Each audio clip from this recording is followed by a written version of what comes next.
नमस्कार दोस्तों, high altitude pseudo satellite को डेवलप करने की राह में भारत ने एक बहुत बड़ा कदम लिया है। रिसेंटली हुआ यह है कि यूएई की मेरा एरोस्पेस, इनकी लिंक्डइन प्रोफाइल दिखाऊं, ये रही। इन्होंने क्लियरली लिखा है ये है global leader high altitude pseudo satellite के। इनके पास में already high altitude pseudo satellite की टेक्नोलॉजी है। वही दूसरी तरफ भारत की है वेदा एरोनॉटिक्स। इन दोनों ने पार्टनरशिप की है जिसके जरिए टेक्नोलॉजी देगी मीरा एरोस्पेस और लोकल फैसिलिटी यूज की जाएगी वेदा एरोनॉटिक्स की। और ये दोनों साथ में मिलकर भारत के अंदर हाई एल्टीट्यूड सूडो सैटेलाइट के प्लेटफॉर्म प्रोवाइड करेंगे सिविलियंस को, मिलिट्री को 2024 के पहले हाफ के अंदर से ही। दोस्तों, अपने आप में ये काफी ज्यादा इंपॉर्टेंट है। हालांकि हाई एल्टीट्यूड सूडो सैटेलाइट को डेवलप करने के लिए ये कोई पहला कदम नहीं है। इसके पहले भारत इंडिजिनसली भी हाई एल्टीट्यूड सूडो सैटेलाइट को डेवलप करना चाह रहा था, जिसके लिए आईडेक्स प्रोग्राम के तहत new space research and technology नाम के एक स्टार्टअप को सिलेक्ट किया गया था भारत के अंदर हाई एल्टीट्यूड सूडो सैटेलाइट यानी कि हाप्स को बनाने के लिए। और उसके बाद में इन्होंने अपना प्रोटोटाइप भी बनाया था और ये प्रोटोटाइप ने काफी अच्छा परफॉर्म भी किया था। कई सारे टेस्ट वगैरह भी ऑलरेडी किए जा चुके हैं। ये जो high altitude pseudo satellite Bharat के अंदर ही बन रही है, इसका मेंटर कर रहा है ministry of defence. IDEX programme के तहत आर्म्ड फोर्सेस सपोर्ट करती है और प्रोटोटाइप डेवलप करने में मदद की है HAL ने NRNT को। अब दोस्तों, बात ये आती है कि भारत चाहता क्यों है हाई एल्टीट्यूड सूडो सैटेलाइट को डेवलप करना? ऐसा तो क्या खास है हाई एल्टीट्यूड सूडो सैटेलाइट में? इसे मैं शुभेंद्र चौहान इस सेशन के अंदर डिस्कस करूंगा। बट उसके पहले आप लोग मेरे साथ में SRC10 टेलीग्राम ग्रुप के ऊपर जुड़ सकते हो। मेरे क्लास की अपडेट, PPT, PDF सब कुछ आपको इस टेलीग्राम ग्रुप के ऊपर प्राप्त हो जाएगी। इसके अलावा अगर आप लोगों को UPSC CSE की तैयारी करना है, इंडिया के टॉप एजुकेटर से ऑफलाइन क्लासेस के अंदर पढ़ना, तो आप लोगों के पास में बहुत अच्छा मौका है। अनअकैडमी के टॉप एजुकेटर अब ऑफलाइन आ चुके हैं। दिल्ली के करोलबाग, मुखर्जी नगर के अंदर, प्रयागराज के सिविल लाइंस के अंदर ऑलरेडी हमारे सेंटर्स खोले जा चुके हैं। आप चाहते हो उन सेंटर्स के अंदर जुड़ना तो आप बिल्कुल से जुड़ सकते हो। ये QR कोड है, इस QR कोड को स्कैन करना, हमारी टीम आपको रीच आउट करेगी। उसके बाद में आप लोगों को कंप्लीट गाइडेंस दी जाएगी कि कैसे आप अनअकैडमी के ऑफलाइन कोर्सेज के अंदर जुड़ सकते हो।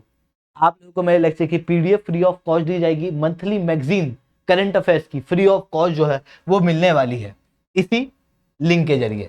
चलिए दोस्तों, बात करते हैं कि भारत क्यों चाहता है हाई एल्टीट्यूड सूडो सैटेलाइट को डेवलप करना। थोड़े समय पहले इंडियन एक्सप्रेस के अंदर भी इसका आर्टिकल आया था। देखो, दुनिया भर की कई सारी कंट्री हैं जो हाई एल्टीट्यूड सूडो सैटेलाइट को डेवलप करने का प्रयास कर रही हैं। कुछ कंट्रियों ने बना लिया है, जैसे UAE के अंदर मीरा नाम की इस कंपनी ने हाई एल्टीट्यूड सूडो सैटेलाइट की टेक्नोलॉजी को एक्वायर करा है।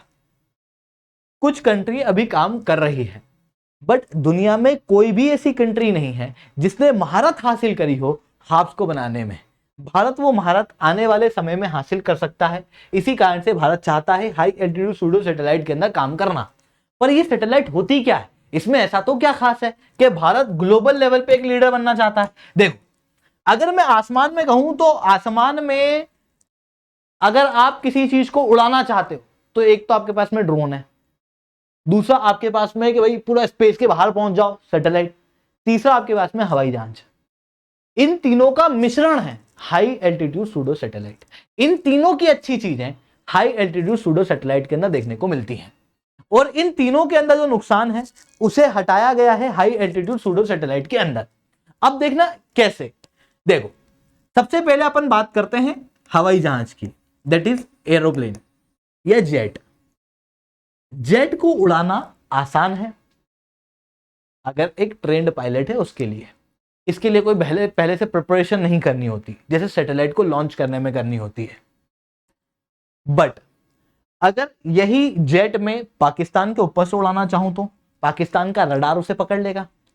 ऐसी कंडीशन में मैं पाकिस्तान के ऊपर सर्वेलेंस नहीं कर सकता। खास बात क्या हुई एरोप्लेन में? ये सस्ता है, आसानी से जब चाहो तब लॉन्च किया जा सकता है, मिलिट्री चीजों के अंदर भी यूज किया जा सकता है। पर नुकसान क्या है? ये रडार के अंदर कैप्चर में आ जाता है। वहीं दूसरी तरफ इसके ऊपर आप भेजोगे तो आप भेजोगे सैटेलाइट, सैटेलाइट रडार में नहीं आती। पर सैटेलाइट के अंदर दिक्कत क्या है?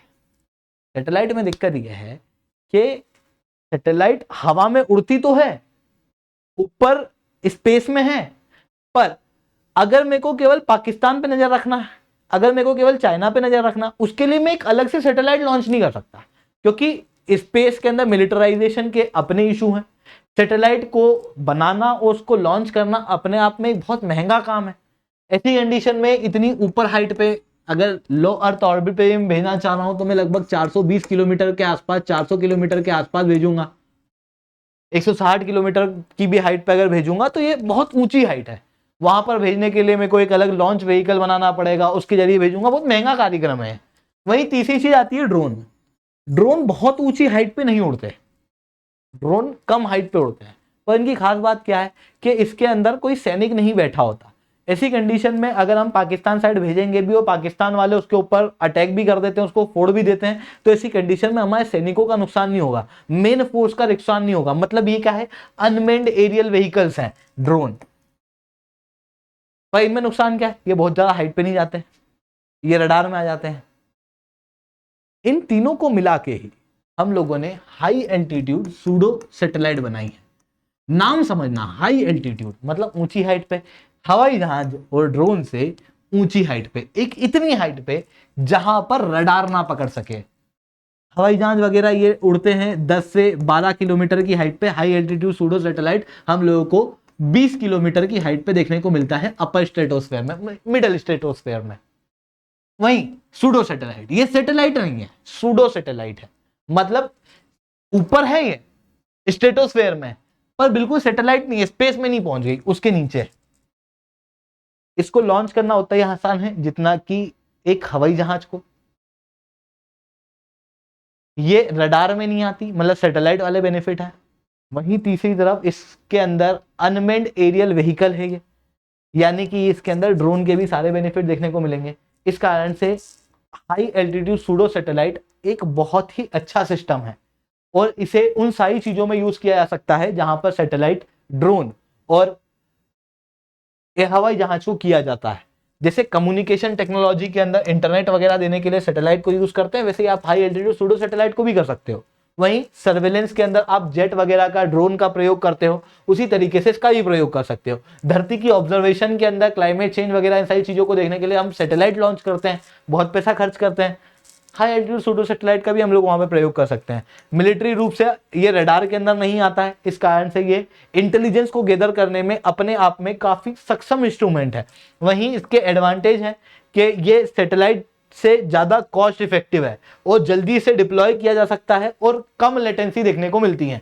मतलब सैटेलाइट इतनी हाइट पे है, आप यहां पर इस इमेज के अंदर क्लियरली देख सकते हो, सैटेलाइट आपको लो अर्थ ऑर्बिट में भी इतनी हाइट पे देखने को मिल रही है। वहीं दूसरी तरफ हाफ्स यहां है, कोई सी भी इंफॉर्मेशन धरती से लो अर्थ ऑर्बिट में भेज के नीचे लाना ज्यादा टाइम लेगा, वहीं हाफ से नीचे लाना कम टाइम लेगा। इस कारण से लेटेंसी जो है वो कम देखने को मिलती है। यह है हाई एल्टीट्यूड सूडो सैटेलाइट। ये सोलर पावर्ड ही होती हैं जनरली, जिसके कारण से ये बहुत समय तक ऊपर स्ट्रेटोस्फेयर के अंदर उड़ पाती हैं। इनके विंग्स इस शेप में होते हैं और इनका वजन इतना कम होता है कि ज्यादा समय तक ऊपर ड्रिफ्ट कर सकें और कम एनर्जी के अंदर उड़ सकें और अपना काम जो है वो बेहतर रूप से परफॉर्म कर सकें। इसी कारण से भारत जो है वो हाई एल्टीट्यूड सूडो सैटेलाइट बनाना चाहता है। भारत अगर इसे डेवलप कर लेता है, इस टेक्नोलॉजी में महारत हासिल कर लेता है, तो ये भारत का पहला स्ट्रेटोस्फेरिक व्हीकल होगा, क्योंकि अभी तक भारत के पास में स्ट्रेटोस्फेरिक व्हीकल है नहीं।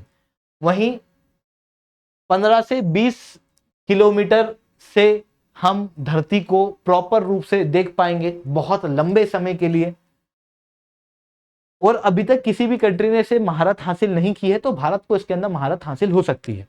आई होप आप लोगों को ये सारी बातें समझ में आई होंगी। लेक्चर अच्छा लगा हो तो लाइक करना, लेक्चर बहुत अच्छा लगा हो तो नीचे सासिटेन कमेंट करना। यूपीएससी सीएससी की तैयारी करना है, इंडिया के टॉप एजुकेटर से ऑफलाइन क्लासेस के अंदर अगर आप लोगों को पढ़ना है तो दिल्ली के करोल बाग मुखर्जी नगर के अंदर, प्रयागराज के सिविल लाइन्स के अंदर ऑलरेडी हमारे ऑफलाइन सेंटर खोले जा चुके हैं। आप चाहते हो तो उनके अंदर हमारे साथ में जुड़ सकते हो।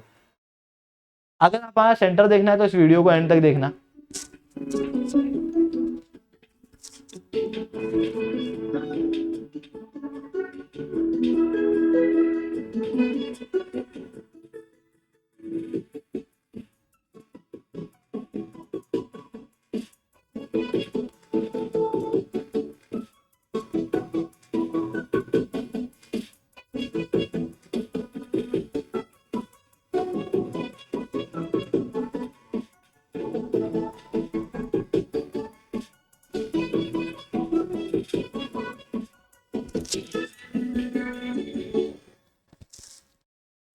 ये जो सेंटर अभी आप लोगों ने देखा इस वीडियो के अंदर, इसके अंदर आप लोगों को इंडिया के टॉप एजुकेटर पढ़ाएंगे, आपको 1-on-1 मेंटरशिप मिलेगी। अगर आप 2025-26 के लिए तैयारी करना चाहते हो तो आप फाउंडेशनल कोर्स के अंदर जुड़ सकते हो, और अगर आप 2024 के लिए तैयारी कर रहे हो तो आपके लिए प्रीलिम्स और सीसेट का क्रैश कोर्स अवेलेबल है।